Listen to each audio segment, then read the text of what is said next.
ketika kami membuka Alkitab, ketika kami membaca, tuntunan kuasa Roh Kudus kami sangat butuhkan. Tuhan kuasai dan anugerah Tuhan boleh menjadi bagian hamba Tuhan, Pendeta Jonathan Kuntaraf yang akan menjadi narasumber kami pada malam hari ini. Semua kami yang join dan yang akan join. Hikmat sorga terus menjadi bagian kami. Supaya pengetahuan akan firman Tuhan boleh kami miliki dan kami nikmati. Kami umat Tuhan bersedia bagi kedatangan-Mu. Berkati Tuhan sinyal kami, berkati device yang kami gunakan supaya tidak terhalang kami untuk mengikuti acara ini dari awal hingga selesai. Berkati kami semua yang melayani, berkati kami semua yang join. Ini doa kami Tuhan, kami serahkan semua acara malam hari ini dalam tangan-Mu. Dalam nama Tuhan Yesus kami sudah berdoa dan bersyukur. Haleluya. Amin. Amin. Baik pendeta, waktu yang terbaik kita serahkan kepada Pendeta Jonathan Kuntaraf untuk memulai pelajaran tentang firman Tuhan pada malam hari ini. Silakan. Baik, selamat malam saudara-saudara di Indonesia dan selamat pagi dari sini ya. Kita merasa senang ada kesempatan kembali untuk belajar firman Tuhan. Baik, kita akan coba share screen-nya ya. Share screen, namun kelihatan harus diperbaiki ini. Saya coba kembali share screen supaya lebih bagus. Oke, ya. Saudara-saudara sekalian, kita akan bahas tentang sebuah formula untuk masyarakat bebas kejahatan. Nah, sesuatu hal yang menarik. Kadang-kadang kalau kita bikin kejahatan, ya satu hal yang menarik adalah ya itu biasa berlaku untuk orang lain. Jadi kita tidak mengalami itu, ya. Dan itu mungkin yang dirasakan oleh seorang dokter yang disebut Dr. Eleanor Bang dari Chicago, ya. Dan apa yang telah terjadi adalah pada saat dia mau dicopet, kemudian dia hantam orang itu dengan dia punya tas ya, tetapi akibat kemudian orang itu tembak ya kakinya. Jadi waktu itu dia sadari rupanya kejahatan bisa terjadi juga kepada saya ya. Mungkin itu bisa terjadi juga kepada dua orang, yaitu Walter dengan Mabel Nelson dari Michigan ya. Pada saat mereka sedang tenang-tenang di rumah, tiba-tiba ada orang yang masuk ya, kemudian menangkap mereka, ikat mereka, kemudian mobilnya dibawa. Jadi ternyata kejahatan bisa terjadi kepada mereka juga ya. Dan kalau begitu ya, tidak selamanya kejahatan itu terjadi hanya kepada orang lain. Nah, apa yang terjadi ialah bahwa setiap ini detik ya, kita dapatkan berbagai macam kejahatan yang telah terjadi ya. Dan kita hidup dalam satu dunia di mana terjadi kebakaran, perampokan, penculikan, peperangan, ya, segala macam peristiwa yang menunjukkan bahwa kita hidup dalam satu dunia yang atau masyarakat yang penuh dengan kejahatan. Dan menurut statistik, ya ahli statistik dikatakan bahwa kemungkinan ya 1 dari 4 orang yang menjadi korban daripada kejahatan ya itu bisa terjadi ya dalam bentuk yang macam-macam ya. Apakah mungkin pemerkosaan atau perampokan, dan 1 di antara 4 bisa mengalami itu ya. Dan itulah yang telah terjadi di banyak tempat ya. Dunia itu mengalami berbagai macam pengalaman-pengalaman yang sangat mengerikan. Kemudian apa yang terjadi? Pada tahun 70-an muncul suatu moralitas baru ya, yang disebut situation ethics. Jadi etika itu tergantung kepada situasi ya. Jadi dengan demikian tidak ada satu standar moral yang berlaku kepada semua orang ya. Jadi itulah yang telah menyebabkan orang-orang itu masuk terlibat di dalam kelompok-kelompok hippies dan bisa mau berbuat apa saja dan sebagainya. Kemudian hal yang lagi menarik adalah dengan munculnya berbagai macam eh, pandangan bahwa pernikahan satu jenis itu bukanlah masalah yang aneh, itu adalah satu perkara yang biasa oleh sebab banyaknya orang yang termasuk di dalam kelompok homoseksual ataupun juga lesbian dan sebagainya. Jadi ini adalah hal yang telah membuat banyak masalah-masalah yang kita rasa tidak tepat itu sudah menjadi hal yang biasa, ya. Menjadi hal yang biasa. Jadi abad yang ke-21 ini adalah suatu abad di mana berbagai macam masalahan, pelanggaran ataupun masalah moral ya yang dianggap satu perkara yang tidak aneh dan biasa, ya. Dan kita dapatkan bahwa tidak tahu siapa yang akan menjadi model dalam keluarga, ya. Kenapa? Oleh sebab Bapak sering berdusta, membohong kepada pemerintahan dalam soal pajak. Ibu-ibu juga melakukan berbagai macam aborsi. Kemudian anak-anak selalu nyontek, ya. Kemudian tidak ada yang disebut contoh atau teladan di dalam moralitas, ya. Nah sekarang, kalau kita mau mengajarkan anak-anak itu untuk jujur atau mempunyai integritas, kira-kira siapa yang akan mengajarkan kecuali orang tua sendiri, ya, orang tua yang harus memberikan teladan. Tetapi apa yang terjadi, ya, kadang-kadang orang berbicara bahwa oh saya akan ajarkan akan suatu moralitas itu di dalam waktu yang tepat, ya. Namun apa yang terjadi? Kita coba lihat apa yang Alkitab katakan ya sehubungan dengan ini. Amsal 16 ayat 25. Jalan yang disangka lurus, tetapi ujungnya menuju maut. Terima kasih. Dan ternyata bahwa bahkan keadaan di gereja sekalipun, banyak orang yang merasa bahwa standar Tuhan itu ya tidak selamanya tepat kepada banyak orang. Ya, banyak orang yang melakukan urusan mereka sendiri ya dan tidak lagi menggunakan akan standar yang diberikan oleh Alkitab ya. Terlalu banyak kejahatan yang berlaku yang terjadi di dunia ini. Nah, sekarang apa yang dikatakan dalam Hosea 8 ayat yang ke-7. Sebab mereka menabur angin, maka mereka akan menuai puting beliung. Jadi inilah satu perkara yang sangat menyedihkan sekali oleh sebab banyak standar yang telah di antara benar dan salah itu tidak lagi jelas. Jadi orang menanamkan akan pelanggaran dan akibatnya akan menuai akan berbagai macam malapetaka. Kita dapatkan lebih banyak lagi malapetaka yang terjadi di banyak negara. Kebetulan kami tinggal di Amerika Serikat ya. Kita tidak dapatkan artinya standar moral yang jelas. Banyak pemerintahan juga mempunyai melakukan tindakan-tindakan yang tidak memiliki integritas. Nah, apa yang kita perlu mengetahui ya, bagaimana kita bisa merdeka, sebab begitu banyak orang yang belum merdeka daripada perhambaan dosa. Banyak orang yang melakukan berbagai macam pelanggaran. Ya. Oke. Kemudian kita coba lihat apa yang dikatakan oleh Roland Hagestad ya. Dikatakan 2000 tahun lalu Rasul Paulus menuliskan laporan ya kriminal dikatakan ditujukan kepada gereja di Roma, sebuah kota di mana adanya suatu kemerosotan, ya, kejahatan dan kebusukan moral menjadi pertanda kemerosotan kekaisaran, ya.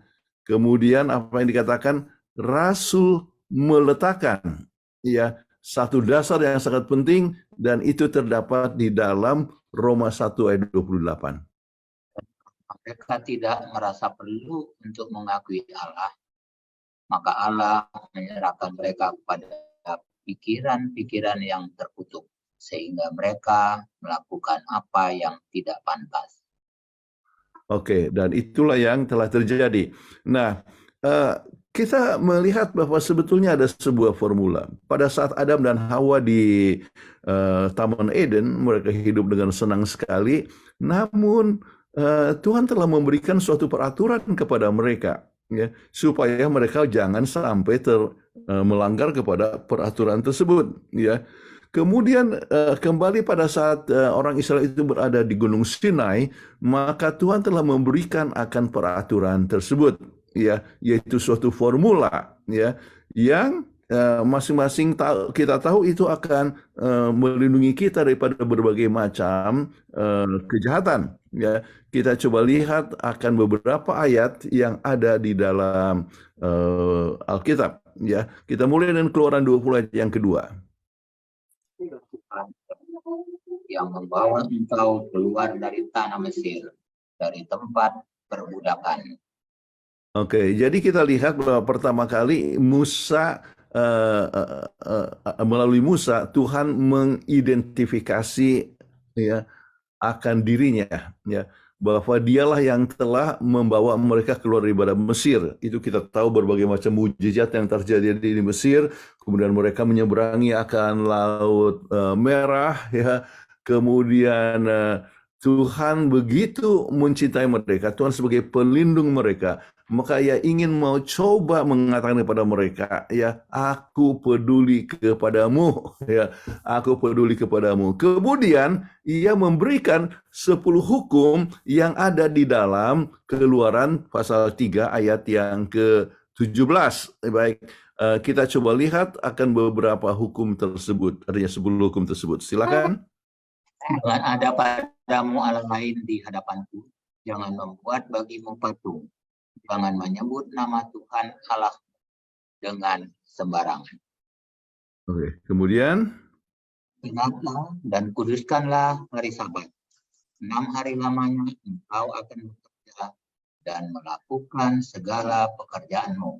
Tetapi hari ke-7 adalah hari Sabat Tuhan Allahmu.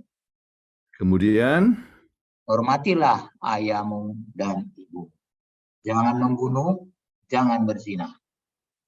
Kemudian, jangan mencuri, jangan mengucapkan saksi dusta tentang sesamamu. Jangan menghina. baik. Kalau kita lihat di sini bahwa ini 10 hukum ditulis dengan jari tangannya Tuhan sendiri. Oke.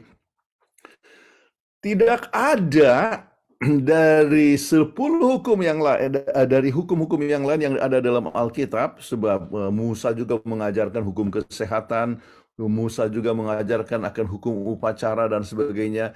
Tidak ada hukum yang ditulis oleh jari Allah sendiri, kecuali 10 hukum. Jadi ini menunjukkan bahwa ini adalah sesuatu perkara yang maha penting. Ya, sangat penting. Kita lihat di dalam Keluaran 31 ayat 18. Dan Tuhan memberikan kepada Musa setelah ia selesai berbicara dengan dia di Gunung Sinai, kedua loh hukum Allah, loh batu yang ditulis oleh jari Allah. Luar biasa. Jadi ditulis oleh jari Allah sendiri. Nah, dalam hal ini kita kadang-kadang berpikir bahwa itu baru diberikan di di Sinai pada saat mereka keluar dari Mesir. Kalau gitu itu hanya untuk orang-orang Yahudi saja atau untuk orang-orang Israel. Namun kita tahu bahwa hukum itu sudah ada sebelumnya walaupun tidak tertulis, ya. Kenapa sampai Adam dan Hawa itu berada di Taman Eden? Mereka itu telah diberikan bagaimana perlunya menurut akan Tuhan, mencintai Tuhan lebih daripada segala sesuatu. Tetapi pelanggaran kepada hukum Tuhan yang menyebabkan mereka berdosa dan kita semua menjadi dosa. Jadi kita masing-masing harus tahu bahwa sedangkan para malaikat di surga juga, ya, semula adalah mereka itu telah diatur dengan hukum dan mereka diharapkan untuk menurut kepada Tuhan, tetapi mereka justru melanggar, yaitu malaikat yang sepertiga yang ikut kepada setan. Ya, itulah sebabnya kita bisa lihat apa yang dikatakan di dalam Mazmur 103 ayat yang ke-20. Pujilah Tuhan, hai malaikat-malaikatnya, hai Iya. pahlawan-pahlawan perkasa yang melaksanakan firman-Nya dengan mendengarkan suara firman-Nya. Jadi malaikat itu juga mendengar dan melaksanakan firman-Nya, ya. Malaikat itu diberikan akan hukum Tuhan, dan itulah sebabnya Adam dan Hawa mempunyai pengetahuan tentang hukum Allah, ya. Dan hukum itu sudah ada di Taman Eden, ya. Dan oleh sebab pelanggaran mereka lah, maka Tuhan harus mengusir mereka dari Taman Eden. Oke. Kemudian kenapa kita tahu bahwa Kain itu berdosa, ya, pada saat dia membunuh akan Habil, ya. Kain menjadi marah dan dia membunuh akan Habil, ya, saudaranya sendiri, ya, dan ia telah melanggar, padahal belum tertulis dikatakan jangan kamu membunuh, tetapi ya sudah hukum untuk mengasihi satu sama lain itu sudah mulai dari Taman Eden, ya. Dan itulah sebabnya Kain itu sudah melanggar akan hukum Tuhan. Kita lihat di dalam Kejadian 4 ayat 6 dan 7. Apa hatimu panas dan kamu muram? Apakah mukamu tidak putih jika engkau berbuat baik? Tapi jika engkau tidak berbuat baik, dosa sudah mengintip di depan pintu. Ya, jadi dosa sudah mengintip di depan pintu, dan itulah yang telah dibuat oleh Kain. Dia telah melanggarkan hukum Tuhan, dan dosa adalah pelanggaran kepada hukum Tuhan. Jadi jangan kamu membunuh belum tertulis, tetapi ya sudah diberikan secara lisan sebelumnya. Nah, kita lihat di dalam Roma 4 ayat 15. Orang di situ tidak ada juga pelanggaran. Oke. Jadi kalau tidak ada hukum, tidak ada pelanggaran. Dan apa yang telah dibuat oleh Kain, ya, dia telah melanggar. Kenapa? Sebab sudah ada hukum. Ya. Jadi kata-kata yang mengatakan bahwa hukum itu baru dimulai diberikan di Gunung Sinai, ya, itu adalah satu perkara yang tidak tepat, ya. Oleh sebab hukum telah diberikan sebelumnya, oke, walaupun tidak secara tertulis, ya. Nah, dalam kamus baru Webster abad ke-21 edisi 1992 dikatakan pelanggaran adalah melanggar setiap hukum, ya. Jadi itulah yang telah terjadi. Nah, bagaimana dengan Abraham? Abraham adalah seorang yang patuh kepada hukum Tuhan, ya. Kembali, ya, Abraham ini hidup lebih kurang ya ini 2500 ya sebelum sebelum Yesus, atau lebih kurang lebih dari saya coba hitung, ya, sekitar 1000 tahun sebelum hukum itu diberikan di Gunung Sinai, oke. Tetapi apa yang dikatakan dalam Alkitab dalam Kejadian 26 ayat 5? Karena Abraham telah mendengarkan firman-Ku dan memelihara kewajibannya kepadaku, yaitu segala perintah, tetapan dan hukum-Ku. Oke, jadi Abraham telah menurut akan hukum-hukum Tuhan, ya. Jadi ini ditulis dalam Alkitab, ya, lebih dari 1000 tahun sebelum, ya, sebelum Sinai, oke. Nah, kita ingat pada saat mereka sudah keluar dari Mesir, kemudian mereka mulai diberikan mana, mereka harus mengumpulkan mana, ya, tetapi mereka tidak boleh mengumpulkannya pada hari Sabat, ya. Apa yang dikatakan di dalam Keluaran 16 ayat 28 sampai 30? Itu Tuhan berfirman kepada Musa, berapa lama lagi kamu menolak Aku dan hukum-Ku, lalu beristirahatlah bangsa itu pada hari ke-7. Oke. Nah, jadi kalau begitu kita harus tahu ayat ini terjadi waktu mereka keluar dari Mesir, dan belum 10 hukum itu masih belum diberikan. Ya. 10 hukum itu diberikan waktu Keluaran pasal 20, ya. Jadi ini Keluaran pasal 16 ya. Jadi belum tertulis tetapi sudah diingatkan sebab itu hukum itu sudah diberikan dari Taman Eden, yaitu jangan melanggar akan hukum Allah termasuk di dalam pemulihan akan hari Sabat. Jadi dengan demikian hari Sabat sebagai standar abadi itu sudah lama diberikan sebelumnya. Dan kita coba lihat di dalam 1 Korintus 14 ayat 33 sampai 40. Sebab Allah tidak menghendaki kekacauan, tetapi segala sesuatu harus berlangsung dengan sopan dan adil. Nah, jadi Tuhan itu memberikan hukum untuk apa? Untuk supaya kita bisa hidup dengan teratur, ya. Nah, pengadilan tinggi di Amerika Serikat itu mengatur berbagai macam hukum-hukum yang ada, ya. Namun demikian kita dapatkan bahwa masih banyak sekali berbagai macam pelanggaran, ya. Dan hukum, ya, artinya setiap pengadilan itu berdasarkan suatu undang-undang. Nah, itulah yang Tuhan mau coba berikan kepada kita untuk undang itu, ya. Di dalam Roma 2 ayat 13. Karena bukanlah orang yang mengikuti Taurat yang benar di hadapan Allah, tapi orang yang melakukan hukum Taurat akan dibenarkan. Jadi orang yang dibenarkan itu adalah yang melakukan akan hukum Taurat, ya. Dan ini sangat penting sekali oleh sebab banyak orang kata, oh pokoknya saya asal punya Kristus, mencintai Yesus Kristus, itu sudah cukup. Tetapi apa yang Yesus sendiri katakan dalam Yohanes 14 ayat 15? Kalau kamu mengasihi aku, kamu akan menuruti segala perintahku. Oke, jadi kalau kita mengasihi aku akan menuruti segala perintahku. Ya, jikalau kamu mengasihi aku, kamu akan menuruti segala perintahku. Terjemahan yang lain dalam bahasa Inggris dikatakan, if you love me, ya, you will keep my commandments. Ya, itu satu hal yang sangat penting sekali. Dan ini berbicara mengenai masalah hukum Tuhan, maka tidak bisa terlepas daripada 10 hukum. Bahkan Yesus sendiri telah mengutip, ya, mana yang sangat penting daripada 10 hukum tersebut, ya, daripada hukum Tuhan. Kita coba lihat dalam Matius 22 ayat 37 dan 38.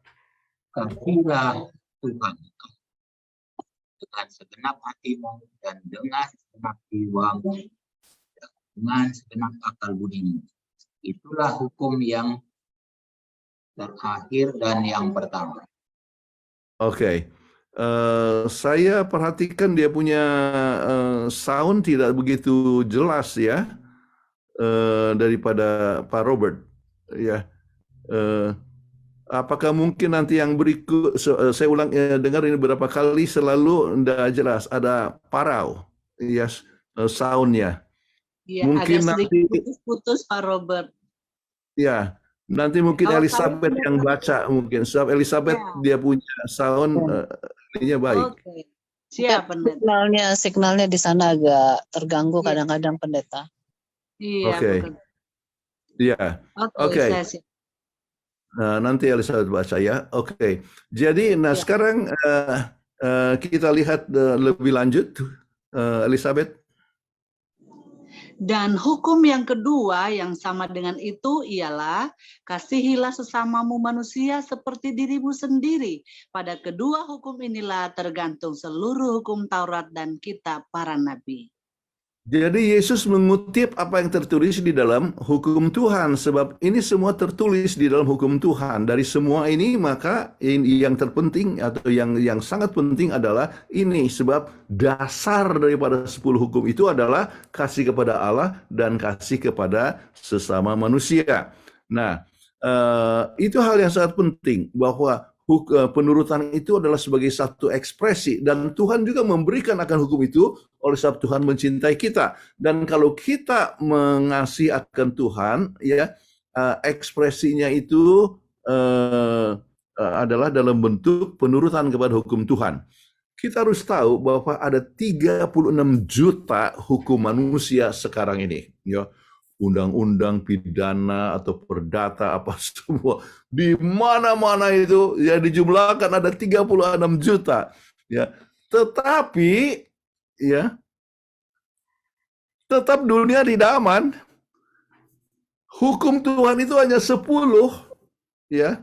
Tetapi kalau kita turut hukum ini, maka dunia aman. Kenapa?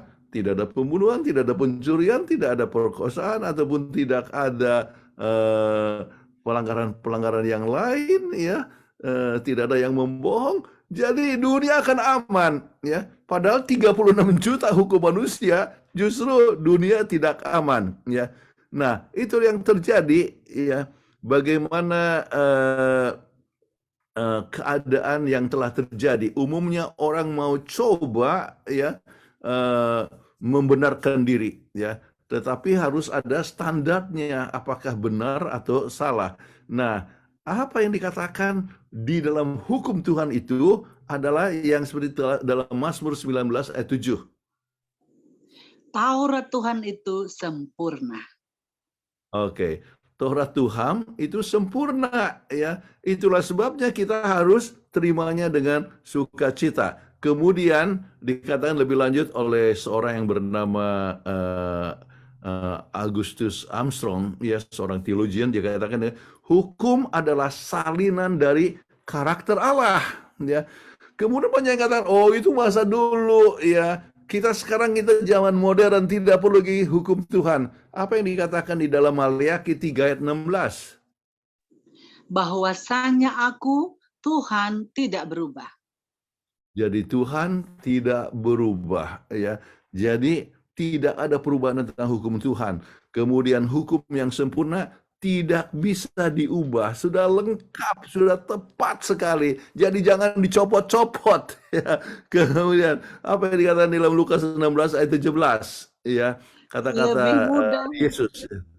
Iya, sorry. Lebih mudah langit dan bumi lenyap daripada satu titik dari hukum Taurat batal.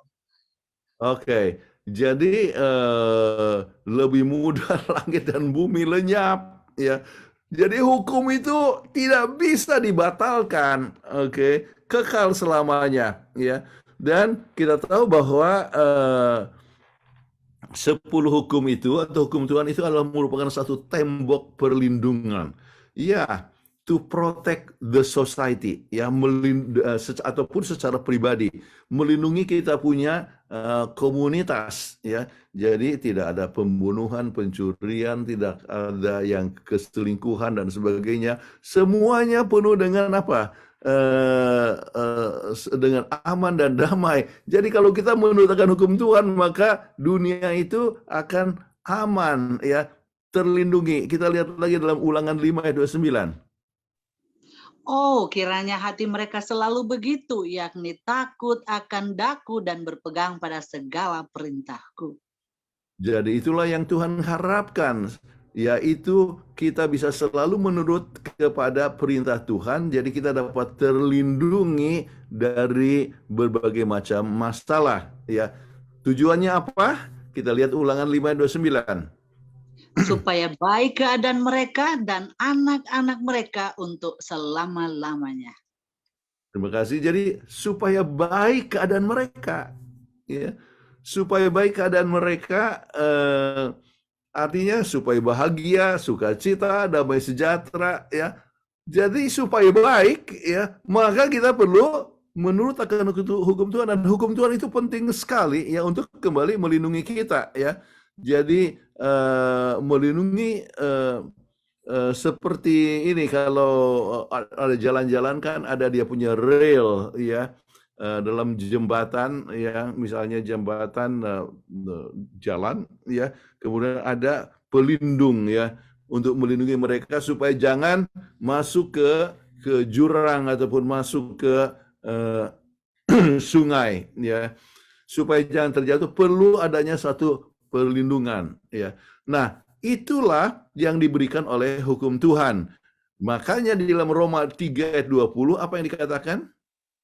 Karena justru oleh hukum Taurat orang mengenal dosa. Ya, jadi kita tidak mengetahui akan membunuh itu dosa kalau tidak ada hukum Tuhan. Sebab ada yang katakan, wah, hukum Tuhan tidak perlu lagi diperlukan, ya, tidak perlu. bagaimana kita tahu mencuri itu salah kalau kita tidak lihat hukum Tuhan? Ya, jadi perlu sekali akan hukum Tuhan untuk supaya kita bisa mengenal akan dosa. Ya, dan lebih lanjut yang dikatakan oleh Paulus ya di dalam buku Roma 7 ayat yang ke-7. Justru oleh hukum Taurat aku telah mengenal dosa, karena aku juga tidak tahu apa itu keinginan. Kalau hukum Taurat tidak mengatakan jangan mengingini. Oke, jadi kita lihat bahwa sangat penting hukum Taurat untuk supaya kita bisa mengenal akan dosa. Tetapi bukan berarti hukum itu menyelamatkan, tetapi menolong kita untuk mengenal ya akan dosa. Jadi hukum itu seperti cermin. Ini ada cerita yang diberikan oleh Arthur Beach ya, tentang seorang putri dari Afrika. Ya. Dia rasa dia adalah orang yang sangat cantik sekali. Ya. Kemudian pada saat satu waktu ada yang memperkenalkan cermin. Dulu tidak ada cermin. Jadi pada saat dia melihat akan cermin, ya, kemudian dia lihat, wah, dia kaget sekali bahwa rupa-rupanya wajahnya tidak secantik seperti yang dia duga.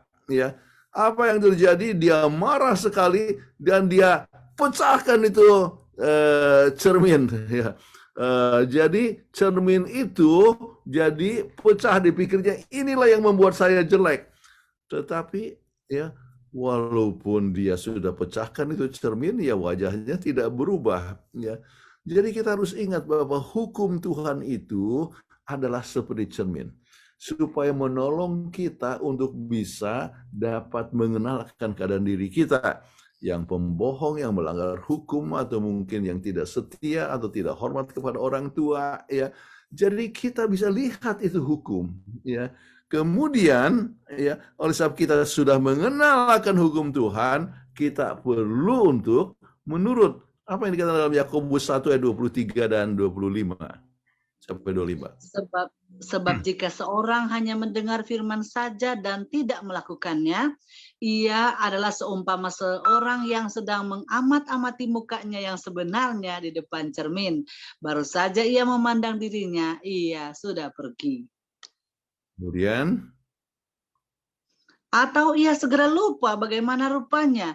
Tetapi barang siapa meneliti hukum yang sempurna, yaitu hukum yang memerdekakan orang, dan ia bertekun di dalamnya, dan kemudian, jadi bukan hanya mendengar untuk melupakannya, tetapi sungguh-sungguh melakukannya. Ia akan berbahagia oleh perbuatannya.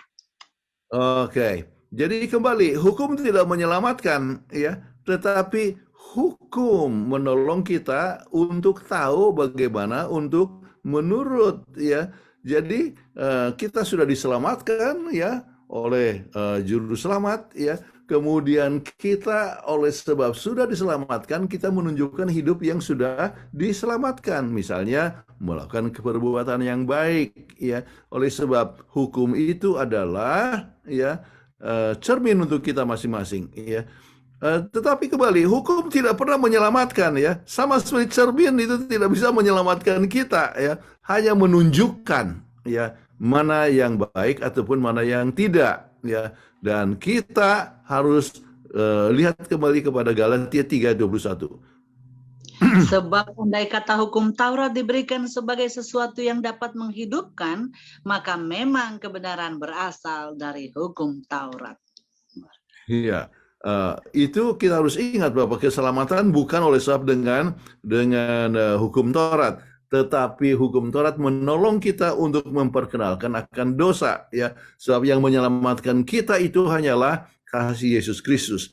Yesus adalah yang Tuhan telah karuniakan kepada kita, dan kepada mereka yang mempercayai akan Dia dapatkan satu hidup yang kekal. Kita jangan pernah lupa apa yang dikatakan dalam Roma pasal 6 ayat 23. Sebab upah dosa ialah maut, tetapi kasih karunia Allah ialah hidup yang kekal dalam Kristus Yesus Tuhan kita.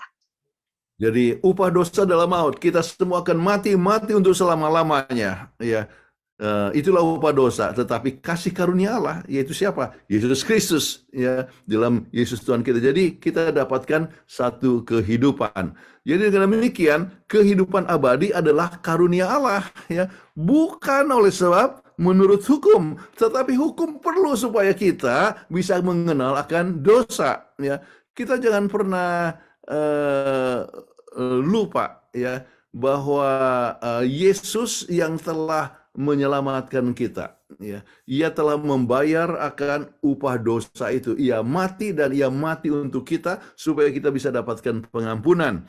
Dan kalau kita sudah dapat pengampunan, maka kita harus mempunyai satu kehidupan yang baru. Jadi manusia diselamatkan oleh kasih karunia melalui iman. Ini jelas sekali kepada kita masing-masing ya. Jadi apa yang terjadi kalau seorang itu sudah melanggar akan hukum? Ya, dia harus dihukum menjadi seorang pemuda. Ya, dia dalam keadaan marah, dia bunuh akan temannya sendiri. Jadi waktu sudah diperiksa, dikatakan dia harus mati. Ya, maka pada saat ia sedang menunggu untuk waktu kapan dia dieksekusi, maka datanglah surat dari Gubernur Brown dan apa dikatakan? Ya, diampuni oleh kasih ya karunia ya diampuni oleh kasih karunia Gubernur Brown ya. Jadi akhirnya dia mendapatkan pengampunan. Nah, demikianlah yang telah terjadi. Yesus telah memberikan pengampunan dan kekuatan kepada kita masing-masing, dan oleh sebab kita sudah mendapatkan pengampunan, sudah selayaknya kita menurut hukum ya. Kita lihat dalam Ibrani 8 ayat 10. Aku akan menaruh hukumku dalam akal budi mereka dan menuliskannya dalam hati mereka. Maka aku akan menjadi Allah mereka dan mereka akan menjadi umatku. Oke, jadi hukum tidak menyelamatkan, tetapi kita selamatkan oleh sebab Yesus. Oleh sebab kita sudah memiliki Yesus, maka hukum itu ditulis dalam hati kita, dan sekarang kita mau mempunyai hidup yang menurut akan hukum Tuhan. Jadi dengan demikian hukumnya ada di dalam hati mereka, artinya di dalam hati orang-orang yang percaya, dan kita mendapatkan kesukacita oleh sebab kasihnya ya kepada kita masing-masing, oleh sebab kasih Yesus kepada Bapaknya, dia menurut perintah daripada Bapaknya ya. Maka demikian juga kalau kita kasih kepada Yesus, kita akan menurut kepada Yesus Kristus. Kita lihat dalam Yohanes 15 ayat 10. Aku menuruti perintah Bapakku dan tinggal di dalam kasih-Nya. Jadi itulah yang dibuat oleh Yesus ya. Nah, dia telah menunjukkan kasih-Nya kepada kita, dan sekarang apa yang kita harus buat? Kembali Yohanes 14 ayat 15. Jikalau kamu mengasihi aku, kamu akan menuruti segala perintahku. Jadi menuruti segala perintah. Kita bisa lihat kamu akan ya menuruti ya. If you love me, you will keep my commandments ya. Aku akan ya. Jadi dengan demikian penurutan itu adalah sebagai spontanitas ya, oleh sebab kasih kepada Yesus Kristus ya. Dan ini merupakan satu demonstrasi yang sangat luar biasa yang telah ditunjukkan oleh Yesus Kristus. Misalnya pada saat dia berada di Taman Getsemani, pada saat dia harus menghadapi suatu tantangan yang besar, apakah dia akan siap untuk mati ya atau tidak. Tetapi apakah yang dibuat oleh Yesus? Kita lihat di dalam Matius 26 ayat 39. Ya Bapakku, jikalau sekiranya mungkin, biarlah cawan ini lalu daripadaku.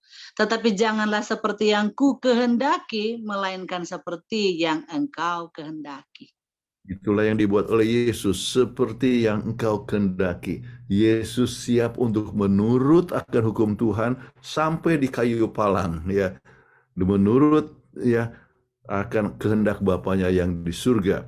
Dan itulah yang harus kita ingat, bagaimana Yesus harus menderita dengan segala penderitaan yang luar biasa.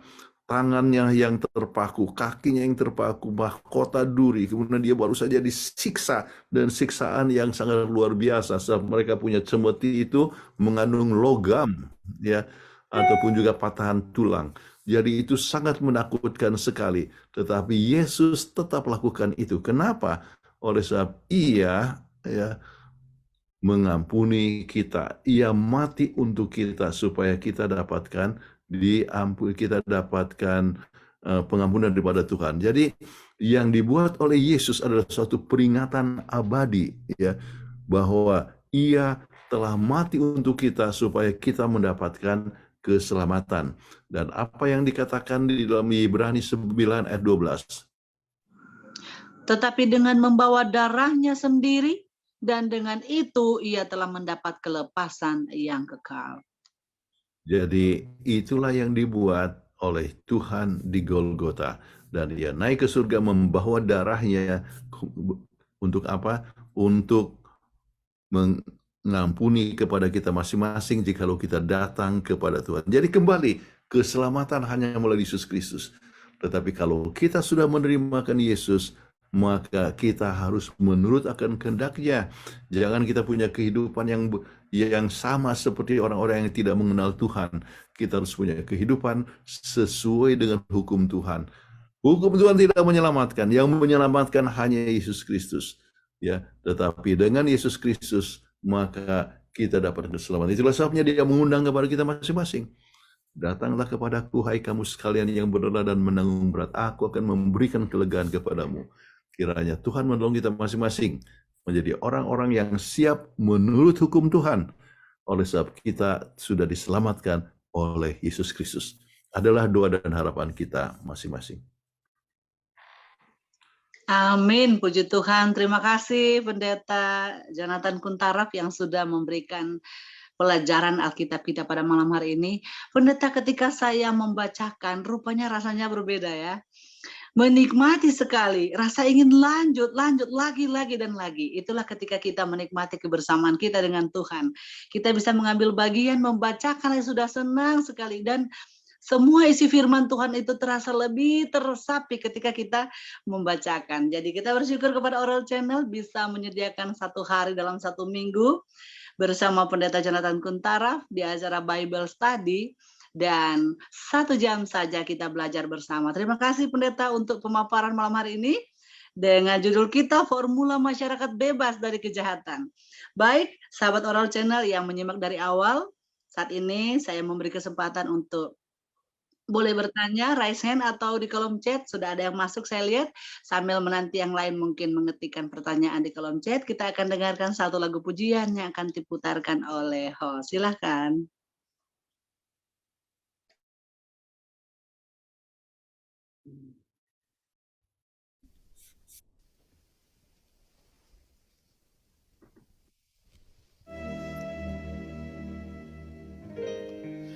I would love to tell you what I think of Jesus, since I found in Him a friend so strong and true. I will tell you how it changed my life completely. It is something no other friend could do.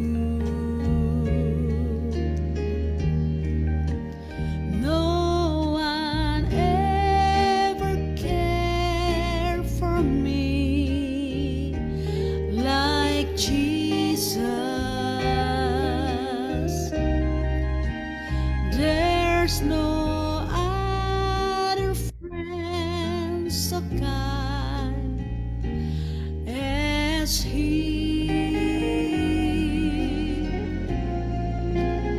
No one else could take the sin and darkness from me.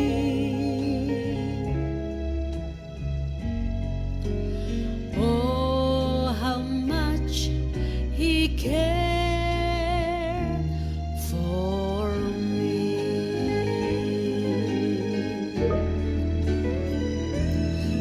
Aku suka saksikan dari hal Yesus yang menjadi sahabatku yang erat, perubahan dalam diriku segenapnya hanyalah oleh kasih Juru Selamat. Tiada lain pelindung seperti Yesus. Tiada lain sahabat seperti Dia. Tiada lain penebus boleh hapus dosa.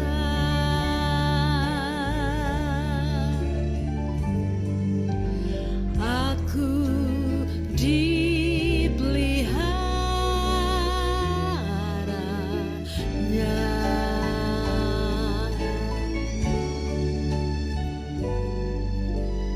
Aku dipeliharanya.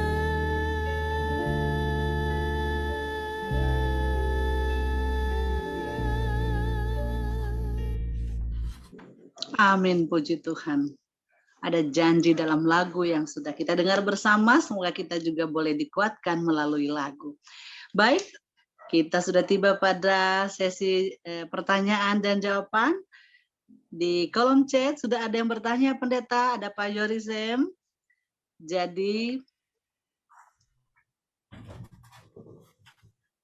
dari judul kita, dari tema kita pada malam hari ini adalah formula masyarakat bebas kejahatan. Pertanyaannya, apakah pelanggaran hukum itu dapat juga disebut pelanggaran etika moral Kristen? Boleh Ya. langsung dijawab, Pendeta. Baik, saya percaya bahwa itu adalah benar, bisa dikatakan pelanggaran moral Kristen sebab kita punya etika kekristenan, ya, itu berdasarkan kepada hukum Tuhan, ya. Walaupun etika Kristen itu bisa lebih daripada 10 hukum, ya, tetapi kita tahu bahwa kita punya moralitas itu berdasarkan kepada 10 hukum. Etika, ya, dari kata ethos itu berarti adalah behavior, itu artinya sikap, dan itu berhubungan dengan kata nomos, yaitu hukum, ya. Dan itu etika moral kekristenan adalah berdasarkan kepada hukum Tuhan. Jadi hukum, dan banyak yang coba memberikan interpretasi tentang hukum Tuhan itu maksudnya bagaimana, tetapi jelas bahwa kalau suatu kejahatan itu adalah merupakan suatu pelanggaran kepada etika moral Kristen. Itu untuk pertanyaan yang pertama. Iya, semoga terjawab ya Pak Yori. Kemudian yang kedua, apakah perspektif kejahatan dalam hukum dunia dan kejahatan dalam perspektif Alkitab itu paradoks? Tergantung kepada situasinya, ya. Tergantung kepada hukumnya itu sendiri. Ada juga hukum yang paralel, ya. Kenapa? Saya ambil contoh saja, ya. Ada hukum yang diterima oleh umum, ya, dari 10 hukum. Misalnya jangan membunuh, ya, jangan mencuri, ya, jangan menjadi saksi dusta, ya. Itu adalah sesuatu perkara yang paralel dengan hukum Tuhan. Tetapi ada yang hukum dunia yang mungkin tidak paralel, ya, bisa saja tidak dianggap sesuai dengan hukum dunia. Misalnya, ingatlah kamu akan hari Sabat supaya kamu sucikan dia. Atau misalnya, jangan padamu ada ilah lain di hadapan hadiratku. Misalnya, itu adalah sesuatu perkara yang berada di dalam hukum Allah, tetapi tidak selamanya ada di hukum ataupun hukum dunia, ya. Kalau Indonesia dikatakan bahwa Pancasila yang pertama adalah ketuhanan yang Maha Esa. Jadi kita menyebutkan tentang penyembahan akan Tuhan. tetapi dalam bentuk deskripsi daripada penyembahan itu bisa saja berbeda daripada satu agama dengan agama yang lain. Jadi kembali yang saya maksudkan adalah bahwa tidak selamanya paralel, bisa juga adanya suatu perbedaan. Ya. Saya tidak gunakan kata paradoks, ya, tetapi kita sebutlah ada perbedaan akan deskripsi ataupun interpretasi. Ya. Namun kita dapatkan banyak sekali hukum-hukum yang sangat umum yang merupakan satu hal yang diterima secara publik. Iya, Mudah-mudahan semoga menolong. terjawab. Iya, semoga terjawab ya Pak Jori. Kemudian ada dari Pak. Iya, baik. Jimrius. Nanti saya akan memperjelas karena saya praktisi hukum juga. Oke. Praktisi hukum. Jadi saya akan memperjelas tentang kejahatan dalam tanda kutip. Nanti akan menambahkan saja. Ya, silakan dilanjutkan. Oh, tidak langsung mau menambahkan, sudah ya Pak Jori. Oke. Oke, pertanyaan berikutnya ya, berarti pendeta dari Pak Jimrius Hebron. Shalom, selamat malam pendeta, saya mau bertanya. Kita tahu bersama bahwa Yesus mati disalib sebagai korban penebusan untuk manusia yang berdosa. Nah, pertanyaan saya, apakah penebusan Kristus di atas kayu salib kurang lebih 2000 tahun yang lalu turut menghapus hukum Taurat zaman sekarang ini? Apakah hukum Taurat masih berlaku saat ini? Wah, silakan pendeta. Kita lihat kepada apa yang dikatakan di dalam buku Matius pasal yang ke-5 ya. Kita bisa lihat Matius 5 ayat 17 dan 18, apa yang dikatakan di sana. Ya. Saya coba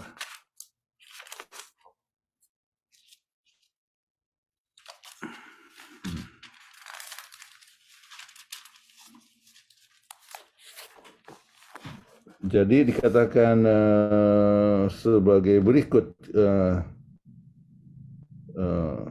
lagi pula, janganlah kau menyangka bahwa aku datang untuk meniadakan hukum Taurat atau kitab para nabi. Aku datang bukan untuk meniadakan, melainkan untuk menggenapinya. Karena aku berkata kepadamu sesungguhnya, ya, selama belum lenyap langit dan bumi ini, satu ion ya, atau satu titik pun tidak akan ditiadakan dari hukum Taurat sebelum semuanya terjadi. Nah, kita harus lihat apa yang dimaksud dengan sebelum semuanya terjadi, kemudian dikatakan bahwa Tuhan tidak untuk mengubah hukum Taurat. Kalau bicara kepada hukum Taurat, kita dapatkan akan beberapa perkara yang kita sebut di dalam hukum itu. Ada yang disebut hukum moral, ya, dan hukum moral adalah hukum 10 hukum, ya. Ada hukum upacara, ada hukum sipil, ya, ada hukum kesehatan. Oke.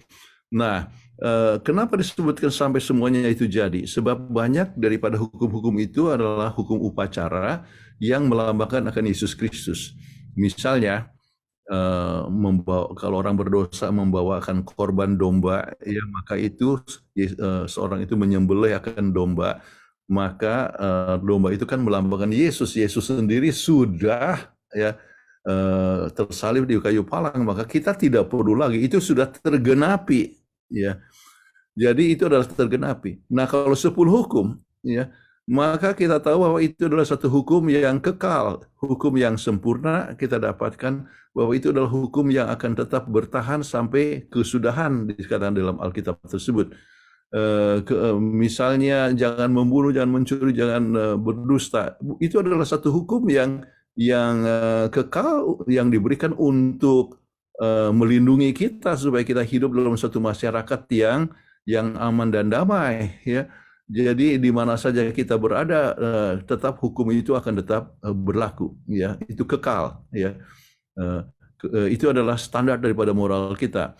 Tetapi ada juga hukum kesehatan, ada juga hukum sipil. Ada hukum-hukum sipil di dalam perjanjian lama tentang peraturan-peraturan apa yang terjadi kalau orang menemukan dia punya domba ya ataupun kerbau tetangga atau sapi tetangga dan semua harus dibuat ya.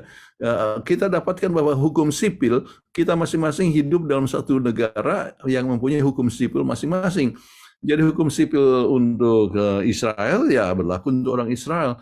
Untuk hukum sipil untuk Indonesia ya kita berlaku untuk orang Indonesia. Jadi itu adalah hukum sipil. Hukum kesehatan banyak kita dapatkan tentang berbagai petunjuk bagaimana apa yang kita makan ya supaya disebutkan antara haram dan halal. Saya percaya bahwa itu adalah hukum untuk supaya kita sehat ya. Dan kalau kita mengikuti akan hukum kesehatan kita akan sehat.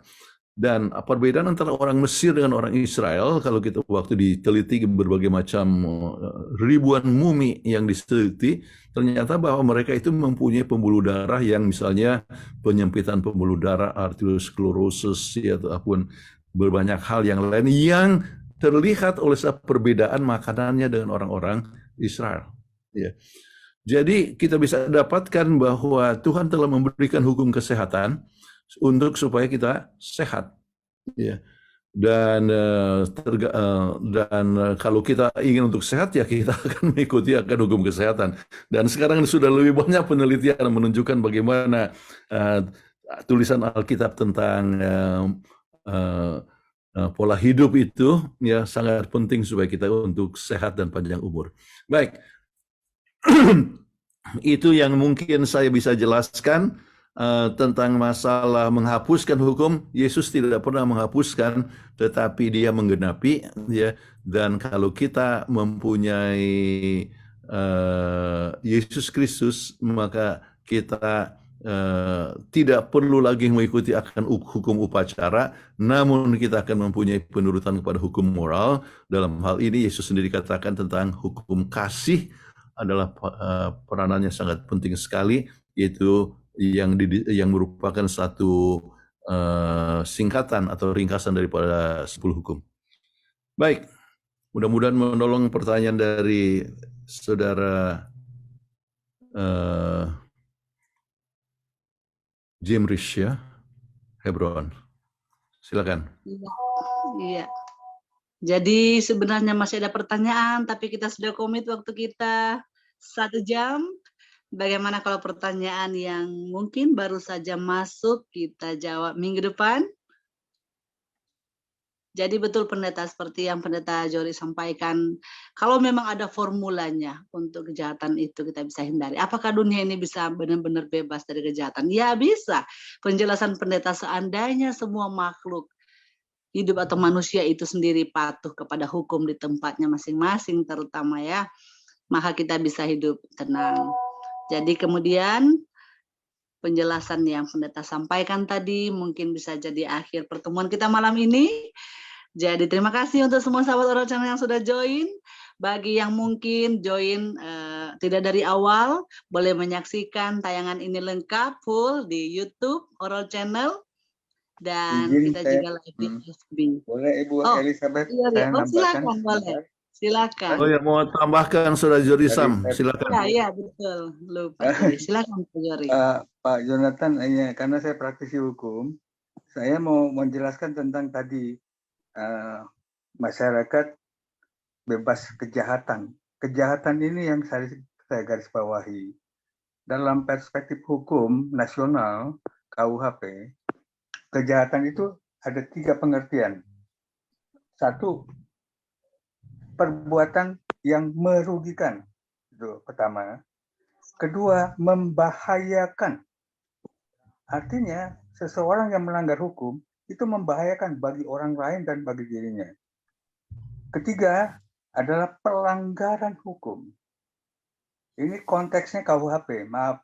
Ya, konteks. Sekarang akan diberlakukan tahun 2026, efektif mulai berlaku HTN namanya. Hukum pidana nasional. Nanti pemidanaan akan berkurang. Hakim akan memutus sanksi sosial. Jadi penjara nanti akan berkurang. Nah, ini saya sebagai tambahan aja karena saya memahami kebetulan yang memformulasikan hukum pidana nasional banyak rekan-rekan saya.